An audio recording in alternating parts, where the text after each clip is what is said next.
Some time ago, during a massive Russian assault, two Ukrainian paratroopers found themselves captured on Russian territory. The enemy suddenly breached their position, and two Russian assault troops jumped into their shelter amid heavy shelling. In a cramped dugout, the four soldiers sat together for several days.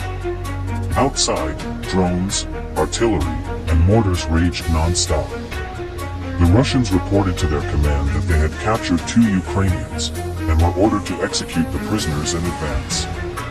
But the Russian troops couldn't bring themselves to kill those who had sat beside them in the same hell. Instead, they decided to take the Ukrainians into captivity. However, the moment they left the shelter and began moving, Russian artillery opened heavy fire on them. In Russian assaults, retreat is forbidden. All four had no choice but to return to the shelter. Russian commanders kept pushing them to advance, but that was impossible. Ukrainian drones and artillery were too effective. Soon, the entire Russian assault group was wiped out, all except the two who were hiding with the Ukrainians. The Ukrainian soldiers then offered the Russians a way out: surrender to Ukrainian forces.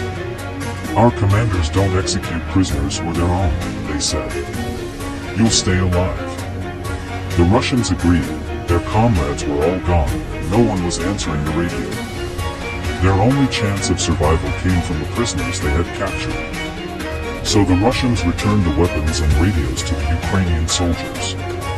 The Ukrainians contacted their command, and at the right moment, safely escorted the Russians to a rear position. Because the Russians had behaved honorably, didn't harm the Ukrainians, and voluntarily surrendered on Russian territory while providing valuable information, they were treated with respect. They weren't even handcuffed. I saw them myself. They'll soon be exchanged, and will live. I won't share footage or personal details without their consent, though the story would make a stunning documentary.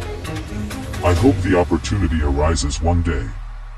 As for the two Ukrainian paratroopers who, against all odds, captured two Russian troops, they returned to their position and continued their mission. I believe the day will come when we can interview them too.